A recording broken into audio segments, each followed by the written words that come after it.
Bueno, regresamos con Sergio Aguayo en esta parte final de la mesa. Decía Olga Carranco en la agenda del día que dentro de las cosas a destacar está el hecho de que el IFE a las 10 de la mañana se calcula inicia el proceso de destrucción del material electoral del proceso electoral 2005-2006.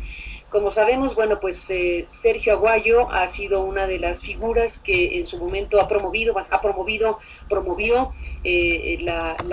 solicitó abiertamente el acceso a los materiales electorales de aquel proceso, tal como lo hizo también en su momento y con sus mecanismos el director de la revista Proceso, Rafael Rodríguez Castañeda, que recibió la noticia recientemente de que la Comisión Interamericana de Derechos Humanos cerraba esa posibilidad.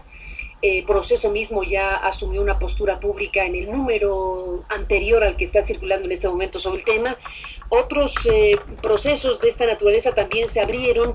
Delia Angélica Ortiz, nuestra colega periodista, también en su momento promovió la idea de acceder a los materiales electorales. El caso es que el IFE finalmente en este momento en este lunes inicia el proceso de destrucción del material electoral. Sergio Aguayo, como uno de los promotores precisamente de esta idea de que la sociedad mexicana y los interesados deberían tener acceso directo a los materiales electorales, no solo las actas electorales, sino las boletas electorales del 2006, tendrá seguramente cosas que decir al respecto una vez que inicia la destrucción de ese tan controvertido proceso electoral que llevó a la presidencia de México a Felipe Calderón. Mira, brevemente, porque sé que el tiempo apremia, para que el auditorio contextualice el significado de la destrucción de estas boletas, desde 1910 jamás hemos podido documentar documentalmente los fraudes electorales. En 1910 una elección fraudulenta, todo el mundo lo acepta, nadie dice si ganó Madero, si ganó Porfirio, porque no es posible. El memorial del fraude que presentó Federico González Garza a la Cámara de Diputados son 600 cuartillas aproximadamente, pero de anécdotas de irregularidades. Nunca hubo un estudio sistemático. Me remito al antecedente más inmediato de por qué se destruyen hoy.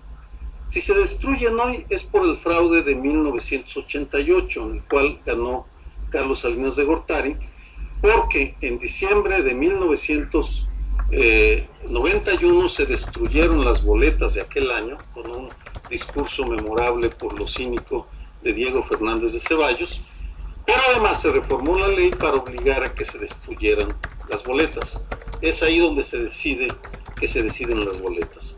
Eso nos lleva a la polémica elección del 2006, la cual, aclaro, la he estudiado al derecho y al revés. Y es tan grande la suma de irregularidades que estoy entre los que puedo asegurar con evidencia que sí hubo fraude. No voy a meter a detallarlo, pero las boletas eran una pieza fundamental para entender lo que sucedió en algunas regiones del país donde hubo irregularidades muy graves, Guanajuato y Jalisco, por ejemplo, en donde hubo reportes de que algo no estaba bien. Pero en fin, el hecho es que lo que estaba en juego con la petición de apertura a todas las boletas no era solamente la necedad o el ir en contra de Felipe Calderón o del Instituto Federal Electoral, sino el derecho a tener la evidencia que nos permitiera documentar hasta donde fuera posible si la elección de Felipe, con la cual ganó legalmente Felipe Calderón, fue fraudulenta o no. Yo sostengo que sí, otros sostienen que no, pero ahí estaba la evidencia. El Instituto Federal Electoral desde un primer momento se negó. No solo se negó a abrir las boletas, sino que incluso se negó a algo que no le prohibía la ley: digitalizarlas. Hubiera bastado con que ordenara la digitalización en el 2007, hubiera tardado un año, y con eso se hubiera terminado el problema. Como no lo hizo, hubo varias demandas. Las que más duraron fue la de Rafael Rodríguez Castañeda y la mía. Ambas llegaron hasta donde pudieron o pudimos o sostuvimos, porque fue una batalla desigual, porque los recursos que empleamos fueron muy escasos frente a la movilización de recursos que empleó el gobierno federal, por ejemplo, para hacer cabildeo en la Comisión Interamericana de Derechos Humanos. Pero el hecho es que se agotaron los recursos y en este sentido creo que la batalla valió la pena para resaltar que el tema de la limpieza de las elecciones sigue siendo un pendiente, una utopía que se inicia en 1910 cuando el partido antirreeleccionista de Francisco I. Madero intentó documentar el fraude, y en ese sentido creo que vale la pena resaltar el papel jugado por una persona, una abogada muy joven, Graciela Rodríguez Manso, egresada de la Escuela Libre de Derecho, especialista en derechos humanos. Ella fue la que llevó la carga, de hecho, de las dos demandas, llevó la de Rafael y la mía.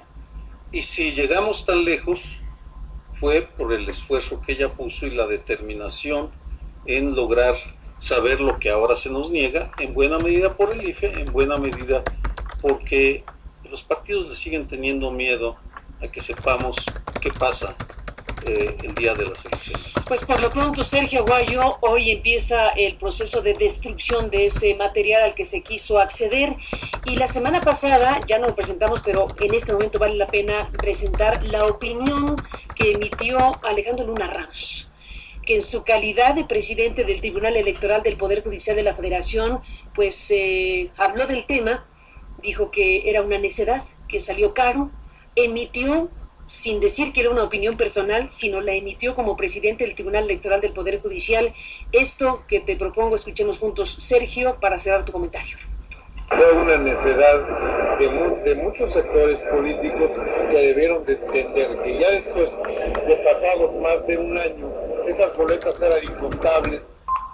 Es una cuestión que le salió muy caro al pueblo de México, porque esos millones de pesos que se utilizaron para ellos se podrían haber aportado para otras necesidades tan urgentes que existen en nuestro país.